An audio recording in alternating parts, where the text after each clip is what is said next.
Media reports کے مطابق ایرانی وزیر خارجہ عباس قراقچی نے کہا ہے کہ لبنان میں مکمل جنگ ہوئی تو ایران لا تعلق نہیں رہ سکتا۔ سلامتی کونسل کو امن اور سلامتی کو بحال کرنے کے لیے مداخلت کرنا ہوگی۔ ایرانی وزیر خارجہ کا کہنا تھا کہ خطہ بڑے پیمانے پر جنگ کے دہانے پر ہے۔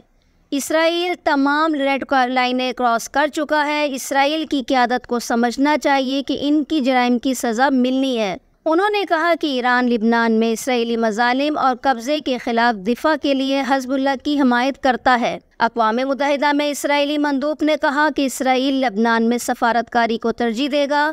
حزب اللہ نے کارروائیاں روکی تو اسرائیل فوری طور پر رک جائے گا۔ اسرائیلی مندوب کا کہنا تھا کہ سفارتکاری ناکام ہوئی تو اسرائیل تمام ذرائع استعمال۔ میڈیا رپورٹس کے مطابق ایرانی وزیر خارجہ عباس قراقچی نے کہا ہے کہ لبنان میں مکمل جنگ ہوئی تو ایران لا تعلق نہیں رہ سکتا۔ سلامتی کونسل کو امن اور سلامتی کو بحال کرنے کے لیے مداخلت کرنا ہوگی۔ ایرانی وزیر خارجہ کا کہنا تھا کہ خطہ بڑے پیمانے پر جنگ کے دہانے پر ہے۔ اسرائیل تمام ریڈ لائنیں کراس کر چکا ہے۔ اسرائیل کی قیادت کو سمجھنا چاہیے کہ ان کی جرائم کی سزا ملنی ہے۔ انہوں نے کہا کہ ایران لبنان میں اسرائیلی مظالم اور قبضے کے خلاف دفاع کے لیے حزب اللہ کی حمایت کرتا ہے۔ اقوام متحدہ میں اسرائیلی مندوب نے کہا کہ اسرائیل لبنان میں سفارتکاری کو ترجیح دے گا۔